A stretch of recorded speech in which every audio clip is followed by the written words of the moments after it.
Welcome to the Businessmen and Women of Color podcast. I am your host, Ann Alston, and it is once again my pleasure to bring quality programs to all of you. Yes, I'm going to say it again for the umpteenth time that I am excited to be back here in 2019 with another season of the BWMOC podcast with such amazing people. And on coming up is another return podcaster from 2018, and you're going to be hearing more about her as we get into the podcast interview. So make sure that you stay connected throughout the whole entire interview, because we want you to share, like, and vote for your favorite podcasters. We are again going to be giving out awards for Best Podcast, 7 awards that's going to be going out to all the different participants who are having such a great time being on this podcast. And just in case you did not know what this podcast is about, the BWMOC is to not only share our industry information, but we are unifying businesses, career seekers, students to all understand what's going on in the business and career trends so that you can make an informed decision about your career or business. So make sure that you visit all of the pages and check out and listen to the podcast, not only for this season, but also check out 2016 through 2018, because there is a ton of information that we have been doing over the last 4 years, and we're just so excited to have people support this program. And speaking of support, we would like to first take a moment to thank our corporate sponsors, which are My Family Home, Evangelism Radio, J&F Enterprises, Sears Consulting, Autism Families Rock, Awakening to Love, Ellie Natoli, Kimberly McLemore, True Synergy, and Platinum Financial Services, along with our other participants who is helping to make this season a huge success. So at the top of the hour, I mentioned we have another returning BWMOC podcaster, and her name is De'Nicea Hilton, and she is a holistic period and fertility strategist and doctor of Oriental medicine, certified in Oriental reproductive medicine. She is also known for her multifaceted perspective of a menstrual cycle that shatters the belief of what has been expected as the normal for what is called healthy. From seeing patients at her acupuncture and Oriental medicine clinic, she is also a fertility effect program, flow, versitation, life experience, and she also gives workshops, and she's the sister of the Flow podcast. You can read more of her bio here on her page, and in the meantime, we're going to get right into the interview. So welcome, De'Nicea, to the podcast. Hi. You're back. That all sounded beautiful. Because you're beautiful. Oh my goodness, Oh, girl. thanks. You're beautiful. Thank That's all I you. can say.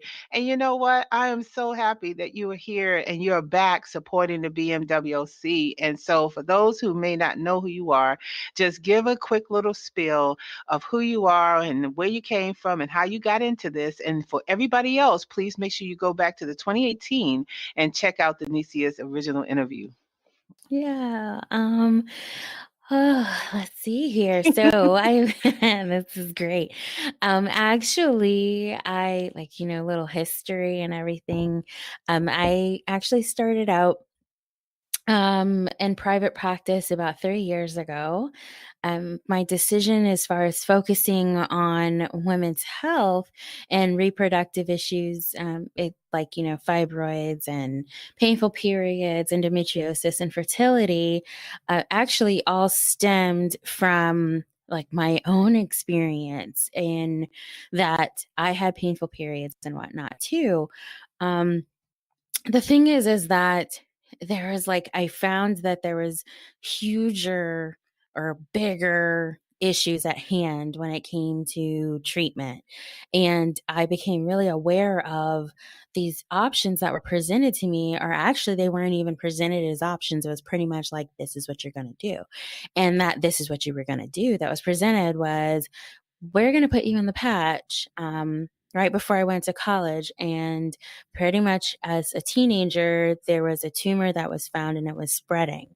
And so I ended up having to go in for 2 surgeries. Fortunately, surgery was all that was needed. However, I needed to actually go in and get checked have checkups every so often just to make sure that it didn't actually come back. And actually, right now, what's looming is, okay, should I ever get pregnant? I've already been warned. It's a possibility that it could come back. And although these are the physical things, what I saw when I was referencing the bigger issues at hand was really just how the system is here, that women just kind of go through whatever is told. And so you were taking like this really passive role in our care and just kind of cattle herded, if you will. And I realized like the same thing happened to me. I didn't really question what was in this birth control. I didn't question what were the effects of it or anything like that. So that has now become a huge part of what it is that I do in my business, and then how it is that I educate my patients. And as far as, you really do have options, and that you may have only been presented with birth control being the answer or a hysterectomy being the answer. But really, let's take a look at your lifestyle. Let's take a look at what is happening for you physically, mentally, emotionally, and spiritually. And let's see what needs to be cleared up. Let's see what's great that needs to be added in. And the byproduct is that she feels like she's so much more empowered and inspired to take care of herself and really take the lead in her own health and well being. And the side effect of that is that her periods get better, or then she gets that BFP, for those who are trying to conceive, that big fat positive, and actually being able to hold the baby that she was told wasn't going to happen. And really, the first step in that whole process was because she decided that she wanted to take the lead and advocate for herself. So that has become a pretty much like that is the foundation of what it is that I do. And just the same thing with me. Like I took control of that, and I follow my cycle all the time just to see, okay, where am I venturing off? I need to pay Mhm. attention to that. And then that's Right. exactly what I do for myself. Wow. Okay. So thank you for sharing that. I know for some people who are listening to this podcast that this could be a little sensitive for some women and probably uncomfortable for a lot of men who are probably listening to this podcast. But this is one of the things that where I am so thankful that you are in this profession, because there are many women out there who is having, menstrual cycle problems, they having body issue problems, either through diet or not exercising or just all of the wrong things. And a lot of times, even if we're trying to eat healthy, even that's not actually healthy. And it does play on Yeah. our reproductive system. And just the story that you just told, there's many women out there who is either suffering where they cannot bear children or they just can't conceive at all because they're having some menstrual issues.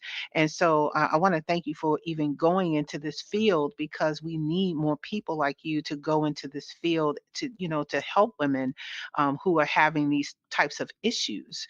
So Thank now you. that people are sort of caught up to what you're doing, what Mhm. have you been up to since the last time you were on the podcast platform? Was there anything exciting going on? What has really happened and bloomed in your area? Um, when you were doing the opening, I was like, oh, let me think real quick, like what has happened? Because it seems like it was just yesterday. Like I Yeah. actually can see where I was when we were recording. And so I'm like, what has happened? Um, I mean, I actually have just recently moved my practice, like my private practice. So I'm at a new location. So that is really fresh right now. In a way, it kind of feels like, okay, are you starting over? Because, when you first start, it's like nobody knows you. And then now it's like you're in a new location. So, um, it's new in getting the lay of the land in this area. It's been enlightening. And then also pushing me personally to, like, do I need to be more out there? So that's really, really fresh and new, but I'm loving it in the new spot right now. And then also since then, let's see, I've actually really like been able to observe where women are excelling in the whole process as they're going along, especially for fertility. And so I've been able to take out and extrapolate those pieces that were really helpful for her in this whole transition. And I call it a transition because, we go through just different phases in our lives, right? So that phase where she's come in to her desired next phase of being a mother, either for the first time, second time, or being able to have the live birth that she's wanting. It's that I've been able to take those pieces and then create, as you described or briefly mentioned in the intro, the fertility effect is what I'm dubbing it, or what I have dubbed it. And so the fertility effect is a program where it's inspired by the butterfly effect. So really it's really seeing that it's those small changes that you make that really will have a ripple effect. And when you're dealing with fertility and preconception health, like Mhm. that has over the last year become my jam. Like it's Mhm. so important. It's beyond the vessel, like meaning the mother, right? It's beyond her. And so it's like to see that you are a vessel for this multi-generational impact, Mhm. because that baby that grows holds information for the future, you Mhm. know?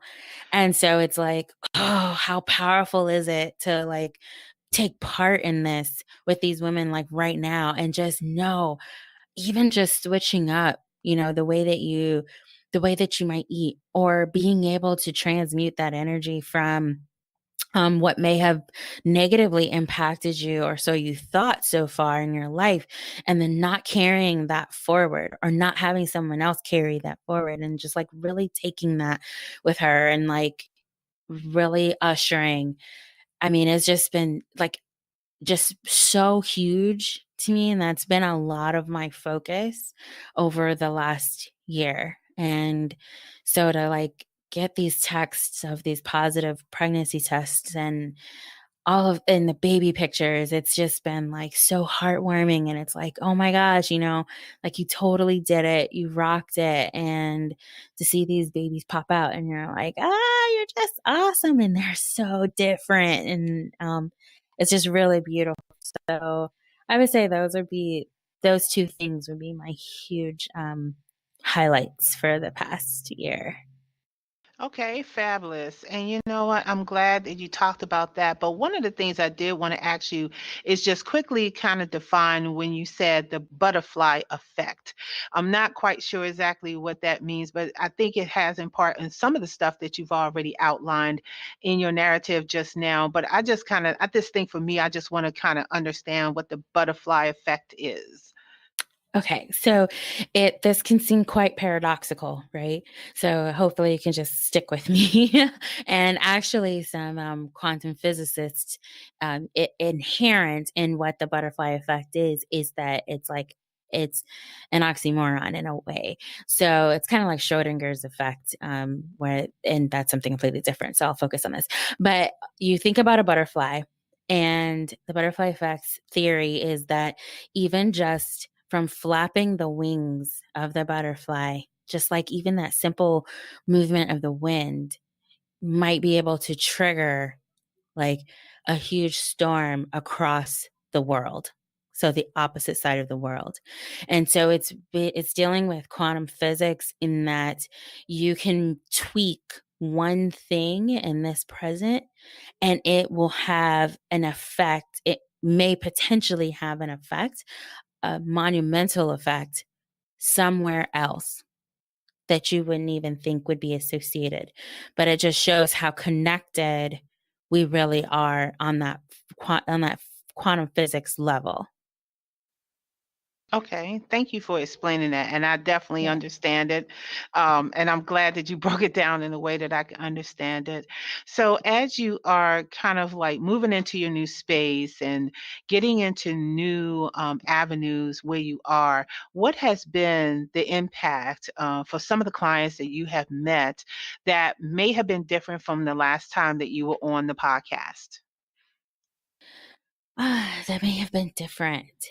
I will say that it's really like, okay, this is gonna, it's not to sound like it's just about me. It's understanding, similar to what I was just explaining with the effect, right?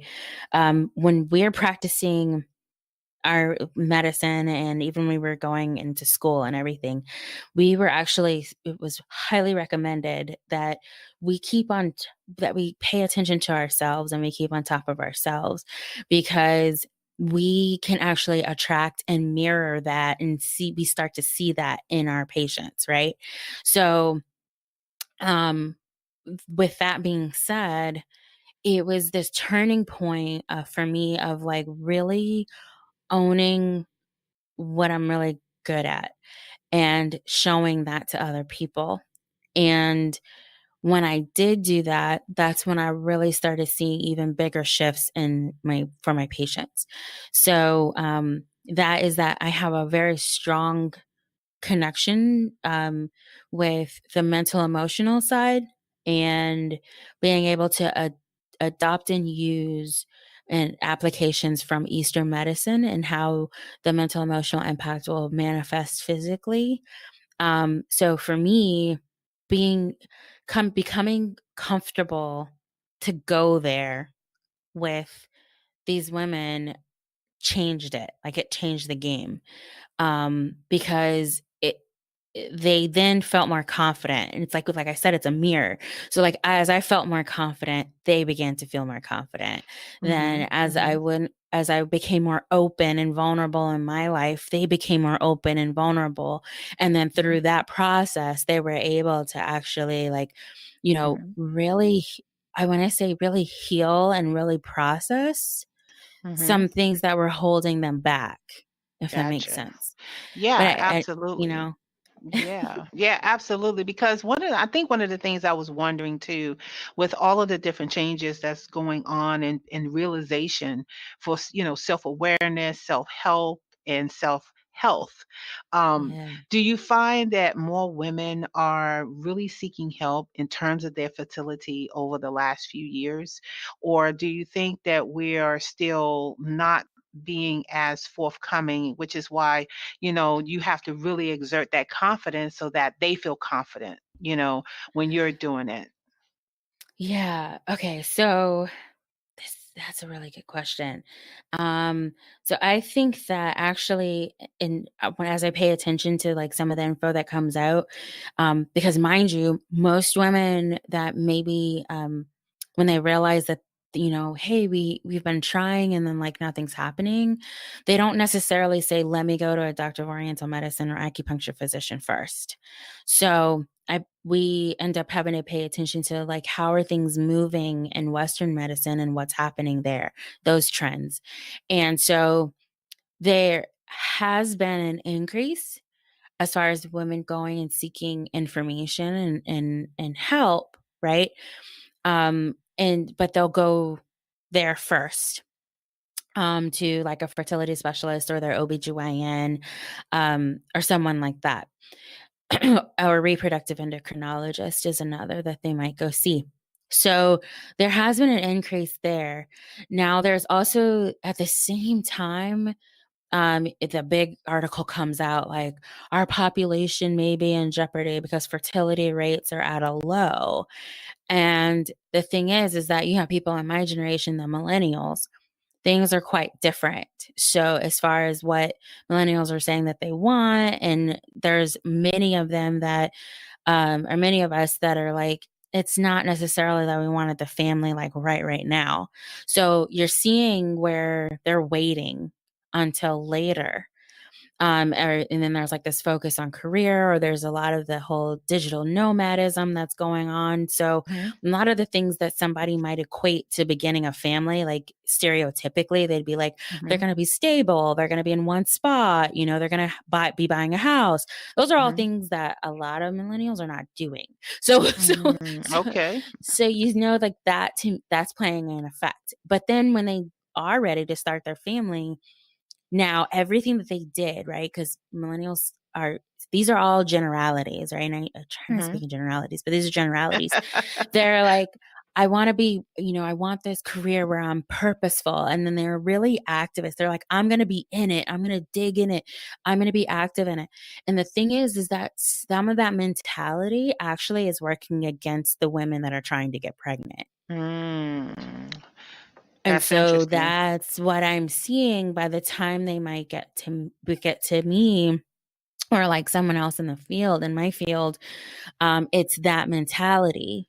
And so then we're having to like work through a lot of that personality type that's associated, and then helping to shift it in a more healthy way so that her body then responds better. So, like it's kind of like all of that is playing a role into, answering your question as far as the fertility and how that's going. Awesome. Thank you so much for sharing that, because I think because this is such a unique interview, I'm always, looking to hear about, different impacts and how people are finding this type of work to be interesting, because I'm pretty sure that there's going to be people out there who is interested in going into fertility health. And I think it's always, good to share, impacts and experiences and things of that nature, especially when as women, we have to look at our health at every aspect, even, our fertility and our reproductive system. Even when we're older, we still have to consider that, because that's still part of our, overall body. And I think it's very important for us to understand what is happening out there with women and health, and especially when you get older and how that affects you when you're older. I know I'm getting older and I'm definitely affected in some ways. Won't be talking about that here on the podcast though. Well, actually, like you bring up something like I want to point out, right? Like, because, even in the beginning, you were like, well, it may throw some of the women off and definitely some of the men, right? But here's the thing is that the more that it's talked about, the quicker somebody's going to seek help. And then also the more like I understand I'm unique in the representation of fertility health. I get that. But I see myself as actually as a possibility and as an option. So now we're increasing like these are your options that are quite possible and that are available. So you have that. Then you're talking about those like women that are moving like they're as you get older and it's all like affecting you. You're spot on. It's all on a spectrum. So like everybody wants to see everything separately, but it's all spectrum. And you're just continuing along on this path. So even when it comes to prepping like for perimenopause or going into menopause itself, you really want to take a look at what happened during your reproductive years, because things that were happening there actually play a role as you move into the next phase. So even then, when talking to some women, it's like we go back and it's like, what happened during when you were actively menstruating? And they look at you weird, like, well, it's not happening anymore. And it's like, well, okay, why? And then you learn all these stories start coming out, but it all is connected and it plays a role. And so it's like the more that we talk about it and you get into that space of like, no, it's all step into like it's feeding into the next phase. And so now you have to position yourself where it's like, all right, my cycle right now is giving me messages. My cycle's telling me that I need to work on this physically, this one possibly emotionally, this mentally. But just know every cycle that comes along is giving you that message. You follow it and then know that you're bettering yourself holistically, mind, body, and spirit, as you continue on in your journey in life. Yeah, absolutely. And I want you to continue doing that. And for everybody listening to this podcast, please make sure you rewind and hear some of these tips that De'Nicea is talking about, because it is important for us to consider. And if you're having some issues, if you have any questions, make sure that you just reach out to her and have a private conversation about what you need to do. I'm pretty sure that she has different coaching activities, which is what I'm going to be getting into next with her. just reach out and ask the question. It is not, something that you should be ashamed about or any of that. Just reach out and ask the question, because that's what this platform is for. And speaking of that, let's get into the next part of your interview, which is what activities or events are you having coming up in the next few months that people can come out and visit and see you in person? Oh, coming in person. Oh, let's see here. Actually, this is not gonna it's not gonna work because it's happening next week. But we're Oh, trying okay. we're Mhm. trying out a new event. Like I've partnered with an owner of a tea shop that's nearby, and so we're gonna actually do a tea and flowversations workshop together of getting basically teaching people the basics of tea. And it might seem really easy because you can just go into the store and, buy something off the shelf, but really understanding it, and especially from a loose leaf perspective, and just how you can create these blends to help nourish you for women's health. So she's talking about that from the tea side. I'm going to jam about it from the women's health side, and which teas would be really good for certain conditions. So we're teaming up for that. So that's going to be the first time we're doing that, but we're thinking to actually continue doing it. So that's going to be the one that's like really, really current. Also going to be doing, I'm planning a secretly, well, not so secret because we're recording this, but I would really love to do a like a almost like a fertility jumpstart retreat. So that's going to be for those that are actively planning to expand their family, and so they're like really looking for something to just, I want to create something that you're just going to step away. You're going to step away, but then also get what you need that's going to be specifically to you during that process. So it's pretty much taking out the whole, like, let me research everything that can help with fertility. And I'm here to tell you it's going to be a lot.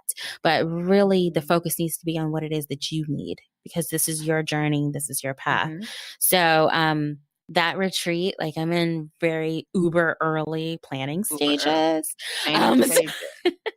That's right. yeah, That's right. That's right. And very you know what? early. De'Nicea, now that you kind of mentioned that, what do you need to thrive? What do you need? You're in a whole new office, whole new space. What do you need? Yeah. What do I need? Yeah, what do you Other need? Ah, it's like I would say that it would be other people that are totally down to like partner up and to help spread the message about healthy, like what is it for healthy cycles and fertility health.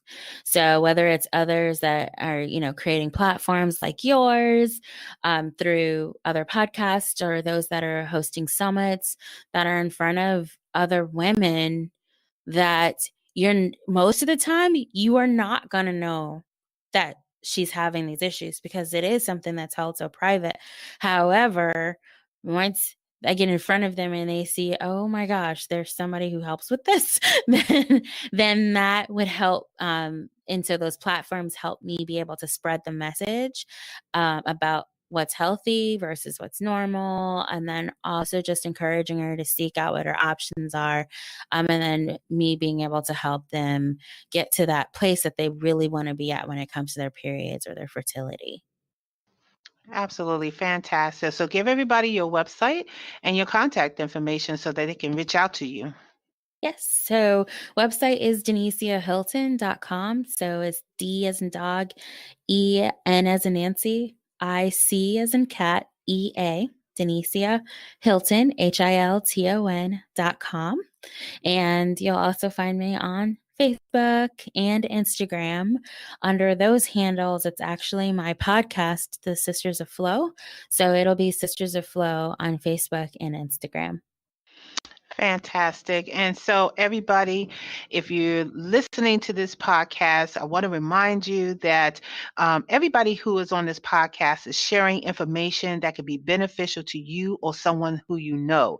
So, make sure that you like, share, and vote for your favorite podcast. And if you like this interview, make sure you hit the thumbs up button on her website and definitely connect with her with the links down below to her website and her email if you have a personal question about your specific health issue. So thank you, De'Nicea, for being on the podcast platform. I am so appreciative of you for not only coming on last year, but also coming back again and showing everybody that, hey, this is a platform that you just got to be on. So I want to thank you for being part of the movement. Thank you so much, Anne. I really appreciate you and what you're doing too.